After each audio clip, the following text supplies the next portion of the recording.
Everybody like and subscribe, praise the bell icon. Story number 1. It was a regular Thursday night when Sarah, a college student working part-time at a Burger King in a quiet suburban area, was closing the store alone. The night had been slow, just the usual drive-through orders and a few late diners. By 11:30 p.m., the last customers had left, and Sarah began the routine of locking doors, wiping counters, and taking out the trash. The fluorescent lights flickered occasionally, but she chalked it up to the old wiring. While she was in the kitchen restocking the fryer oil, she heard a faint tapping from the front windows. At first, she thought it was a branch hitting the glass in the wind. But the tapping grew more deliberate, more rhythmic, like someone was deliberately drumming on the glass. Her stomach sank when she realized she hadn't seen any cars in the parking lot for the past half hour. She approached the window cautiously and looked outside. The lot was empty, but a shadow flickered across the corner of her vision. She spun around. Nothing. Then the store intercom crackled on by itself, and a cold voice whispered, "Don't leave." Sarah froze. She'd locked the doors. No one should have been inside. Trying to calm herself, she told herself it was a prank, maybe someone hiding somewhere. She called her manager on her cell phone, but the line was dead. Her stomach twisted when she noticed that the back door, which she had locked herself, was slightly ajar. She was sure she had latched it. Heart racing, she grabbed a broom for protection and slowly walked toward the back. As she rounded the corner, she saw a figure crouched near the dumpster outside. It was wearing the old Burger King clown costume, tattered, dirty, and soaked in what looked like mud. The figure raised its head slowly, revealing a pale, expressionless face behind the mask. Sarah screamed and ran back inside, slamming the door. She fumbled with the locks, shaking as she tried to dial 911. The phone worked now, but when she looked up, she saw the figure through the front window. It wasn't moving like a normal person. Its head tilted at an impossible angle, eyes fixed on her, just staring. The intercom buzzed again. This time it was louder. "We're always watching." The lights flickered and went out. Total darkness. She fumbled for the emergency flashlight under the counter and turned it on, shining it toward the front. The figure was gone. But then a trail of muddy footprints led from the door to the counter, and in the streaks of light, she saw fingerprints smeared across the stainless steel, small, inhuman, claw-like. Sarah never worked at that Burger King again. When the next manager went to check the store after hours, the back door was still jammed, and the clown costume was found slumped in the corner, soaking wet, with a note inside that read, "We never leave." No surveillance cameras had captured anyone entering, and the police could find no explanation. The employees who had worked there before claimed similar experiences. Strange noises, shadows in the night, and the unsettling feeling that someone or something was always in the store, even when it was supposed to be empty. Years later, the Burger King closed permanently. Locals say that at night, you can still see a flicker of light inside, and the faint sound of someone whispering under a broken intercom, "Don't leave." Everybody like and subscribe, praise the bell icon. Story number 2. It was just past midnight when Jessica, a college student working her way through tuition, finished her shift at the hospital and decided to grab a late-night meal. The Burger King on the edge of town was still open, its fluorescent lights humming like a quiet warning. The parking lot was nearly empty, save for one black sedan parked far from the entrance, its headlights off. As she walked in, the automatic doors groaned open, and the smell of grease and fried food hit her like a wall. It was late enough that only the night crew remained. A bored teenager at the counter, and a man in the back wearing a stained apron, cleaning the fryers. He looked up at her, but his eyes felt too dark, too hollow, like they weren't entirely his own. Jessica ordered a simple burger and fries, trying to shake the uneasy feeling creeping up her spine. The teenager at the counter took forever to finish her order, glancing nervously at the back, muttering under his breath. She didn't hear what he said, but she caught the way his hands shook. When he handed her the tray, she noticed the man in the back had stopped cleaning. He was standing perfectly still, staring in her direction with that same hollow gaze, and the fluorescent light above flickered as if on cue with her rising panic. She sat in a booth near the window, trying to convince herself it was just her imagination. That's when she noticed the black sedan outside start its engine, but it didn't move. She could see a figure inside, unmoving, staring directly at her through the windshield. Her heart pounded, and she felt the bile rise in her throat. She quickly ate, trying not to look up, but every time she glanced at the window, the car seemed closer, even though it hadn't moved. When she finally stood to leave, she noticed the man from the kitchen was now standing near the exit, as if he had silently followed her. She froze, realizing the door she had entered through had automatically shut behind her, and the front doors were locked. Panic clawed at her chest. The man raised a hand slowly, pointing toward the parking lot, his expression unreadable. Shaking, she looked outside, and the black sedan was gone. There had been no way it could have left without her hearing it. She bolted for her own car in the lot, only to find it covered in a thin layer of condensation, but wet footprints streaked across the hood leading back toward the restaurant. She swore she saw movement in the shadows of the building as she unlocked the door and drove off. The next morning, Jessica found a crumpled receipt in her jacket pocket. It wasn't from the Burger King she visited. It had the address of a location she had never seen, one that had been abandoned for years, according to the local news. There was no sign of her tray, her burger, or any evidence she had ever eaten there. Weeks later, a friend of hers told her about reports of people going missing late at night near abandoned fast food locations. Some claimed to have entered for a quick meal, only to vanish without a trace. Jessica never went near a Burger King again, and every time she passed one, she swore she saw a shadowy figure standing just inside, watching, waiting. If you're ever driving late and see a Burger King that seems too quiet, too empty, maybe don't stop. Some meals, it seems, are never meant to be finished. Everybody like and subscribe, praise the bell icon. Story number 3. Late one night, a young man named Eric pulled into a small, dimly lit Burger King on the outskirts of town. It was past midnight, the kind of hour where the neon sign flickered weakly, and the parking lot seemed swallowed by shadows. Eric was tired, and the drive-thru was his only option, but something felt off as he approached the order speaker. There was a strange delay, a low static hum, and then a voice, soft, almost too calm, murmured his order back, word for word. Eric frowned. He hadn't pressed any buttons yet. Shrugging it off, he pulled forward, but when he reached the window, the cashier, a gaunt-looking man with sunken eyes and a crooked smile, handed him his bag without saying a word. Eric paid, took the food, and got back in his car. The moment he opened the bag, a wave of rancid air hit him. The burgers looked normal at first glance, but the patties were strangely gray. The lettuce blackened, and a thin, wet smear covered the bottom bun. Heart pounding, Eric dropped the bag, but curiosity, or perhaps horror itself, pushed him to look closer. Inside, pressed against the paper, was a folded piece of paper with messy, uneven handwriting. "You saw me. I see you." His hands shook as he looked up at the restaurant through the windshield. The windows were dark, no sign of life, yet he swore he saw a shadow move behind the counter. Panicking, he drove off, but the headlights caught movement in the rearview mirror. Someone was walking toward his car, slow and deliberate, their figure almost blending into the night. Eric floored the gas pedal, heart slamming against his ribs, and didn't stop until he reached a busy highway. He called the police, but when they returned to the Burger King, the building was empty. No employees, no cars, just a lingering smell of something burned and sour. Security footage had mysteriously erased itself from the past 3 nights. Weeks later, Eric couldn't sleep. Every night, he imagined that shadow standing in his bedroom doorway. One evening, a knock came at his door.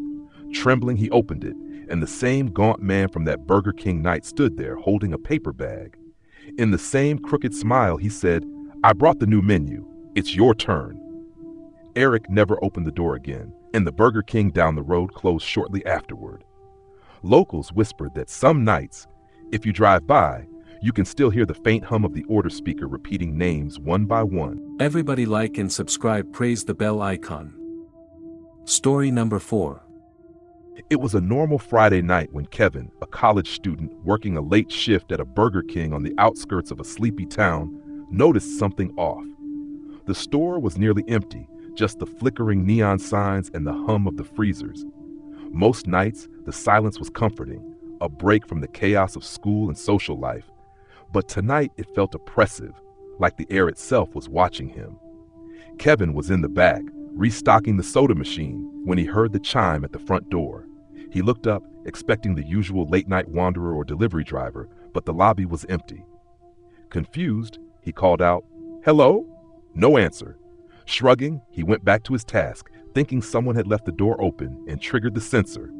Minutes later, the sound of slow, dragging footsteps echoed from the hallway leading to the storage rooms. Kevin froze. The hallway was empty, the security camera feed showing only the dark shadows of the room. He rubbed his eyes, thinking he was imagining it, but the footsteps grew louder, more deliberate, circling around the back of the store.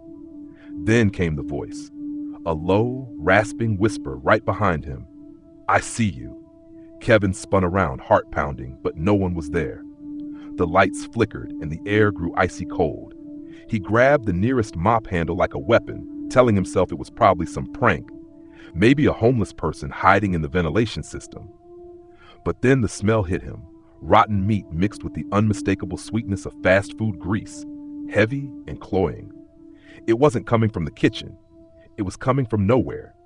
The cash register started ringing on their own. The digital display flashed prices and menu items that didn't exist. Kevin ran to the front, thinking of calling the manager, but the phone lines were dead. The door to the drive-thru suddenly slammed shut with a deafening bang. Then he saw it in the reflection of the frosted glass. A pale figure, eyes black as oil, standing right behind him, its mouth twisted unnaturally, stretching wider than humanly possible. Kevin bolted into the storage room and locked the door, banging on it and screaming for help. But the sound inside that room was suffocating, as if the walls themselves were breathing. He could hear whispers now, hundreds of them, all murmuring his name, taunting him, telling him to join the night.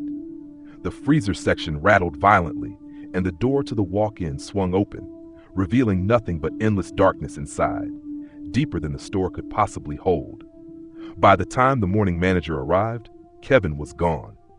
The cameras recorded the entire night, but when playback was reviewed, all that was captured was Kevin pacing in the back, talking to someone invisible. The footage showed no doors opening, no shadows moving, just him, alone. And the smell of rotting meat lingered in the air for days afterward, a foul reminder that something had been in the store with him, something that hadn't left. Employees refused to work the night shift after that. Some say Kevin's voice can still be heard in the lobby on quiet nights, whispering to whoever enters, "Welcome to the night. You can't leave."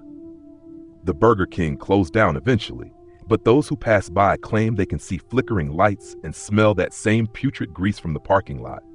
And sometimes, just sometimes, a shadowy figure is seen inside, standing perfectly still behind the counter, waiting for the next late-night customer. Everybody like and subscribe, praise the bell icon.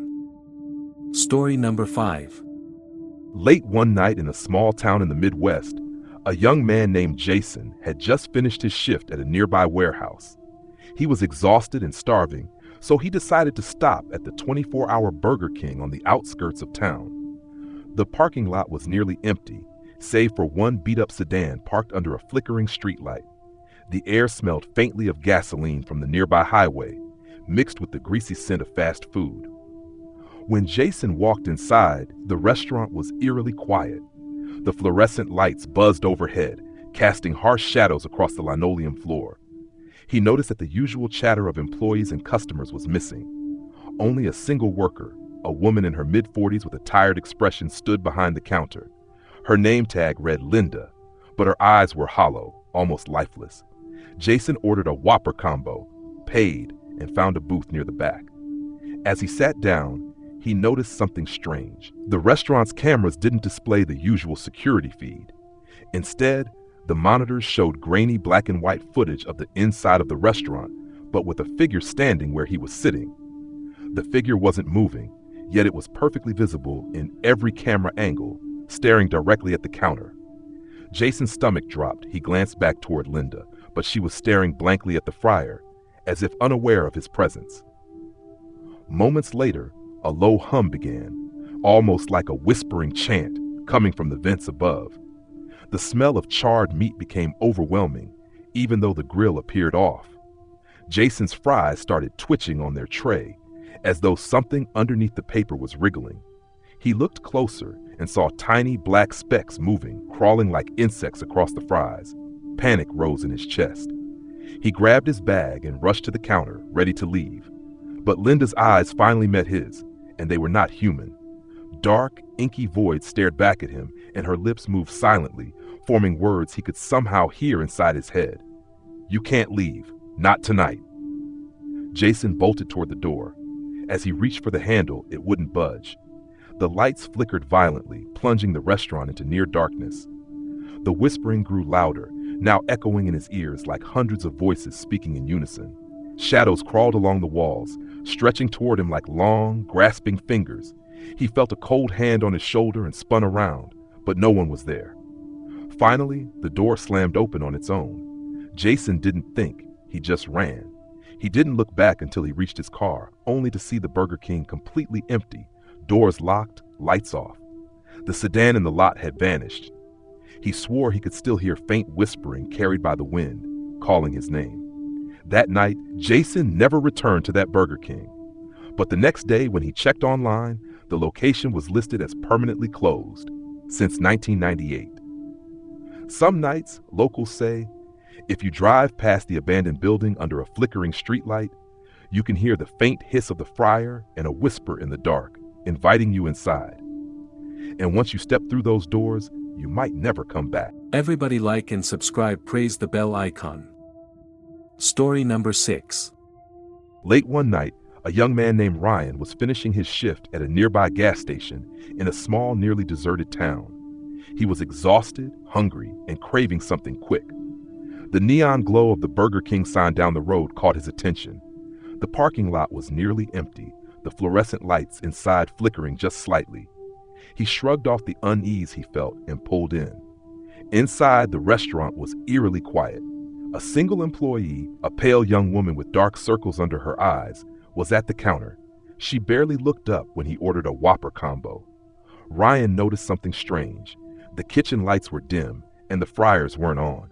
The smell of food was faint, almost chemical, unlike the usual grease and salt he expected. When his order came, the burger looked wrong. The bun was pale, the lettuce slimy, the patty uneven, as if it had been thrown together in a hurry. Something about it felt cold, but not like refrigerated, more like it had been sitting in a place that had no warmth at all. Still hungry, he took a bite. The flavor was off, metallic and bitter. He swallowed anyway. Then he noticed the sounds, faint scratching and soft murmurs coming from the back. He turned to ask the cashier about it, but she was gone. The air suddenly felt heavy, almost suffocating, and the faint buzzing of the fluorescent lights seemed louder.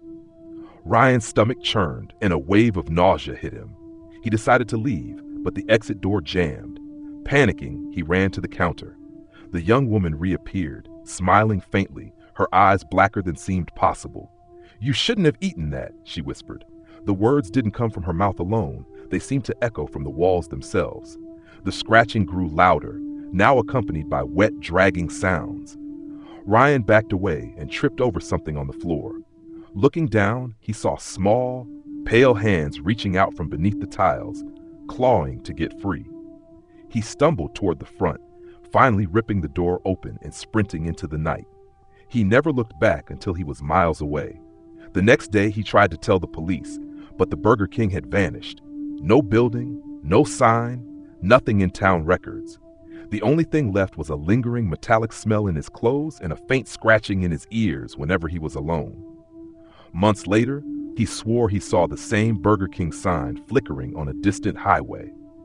From the corner of his eye, he could see the pale hands pressing against the windows, waiting for him. And every time he drives past, a whisper seems to float from nowhere. "You shouldn't have eaten that." Everybody like and subscribe, praise the bell icon. Story number 7. It was late on a Friday night when Marcus, a college student working a part-time job at Burger King, stayed behind to close up. The restaurant was eerily quiet, the usual hum of fryers and soda machines reduced to a low, almost menacing drone. He had just finished wiping down the counters when he noticed the back door, the one that led to the alley, was slightly ajar. He was sure he had locked it before heading to the front to clean, but the latch seemed undone. Brushing it off as a mistake, he went to close it, only to find muddy footprints leading from the door into the kitchen. That was impossible. He was the only one in the building. Heart pounding, Marcus tried to rationalize it. Maybe a delivery had left it open. Maybe the wind. But the more he looked, the less it made sense. The footprints were small, almost childlike, but the way they curved around the fryer and past the prep tables suggested someone had been watching him, tracing his steps. He grabbed the broom from the corner to feel safer, telling himself it was just his imagination. Then he heard it, a soft whisper from the storage room. "Don't leave." Frozen in fear, Marcus's eyes scanned the room, but there was nothing. He told himself it was probably a prank, maybe some coworker sneaking in. But his phone, which was on the counter, suddenly lit up with a message. It wasn't from anyone he knew. It simply said, "I see you." Marcus's blood ran cold. He backed toward the front door, but the handle wouldn't turn.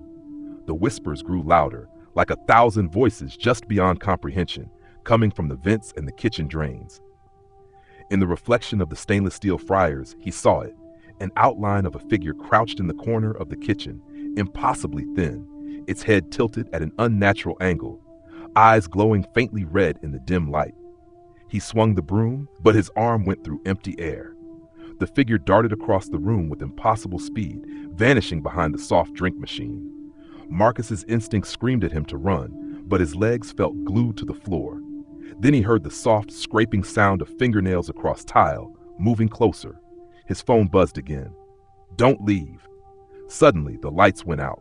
Total darkness swallowed the restaurant. The whispering turned into hissing, angry and guttural. Marcus scrambled toward the emergency exit, fumbling for the key in the lock, when he felt a cold hand clamp over his shoulder. He spun around. Nothing. Just the shadows dancing on the walls. Panicked, he managed to pry the door open and ran into the alley, the night air never feeling more real, more alive. The next day, the manager found the restaurant in perfect order, as if nothing had happened. There were no footprints, no unlocked doors, no strange messages on the phone. Marcus never returned to work, but months later, new employees would whisper about strange things in the after hours, shadows moving on their own, cold spots in the kitchen, and faint whispers coming from the vents saying, "Don't leave." Some say that figure never left Burger King, that it waits for the next person who dares to stay too late. And if you're ever alone there after closing, you might just feel a cold breath on your neck and see eyes glowing red in the reflection of the fryer.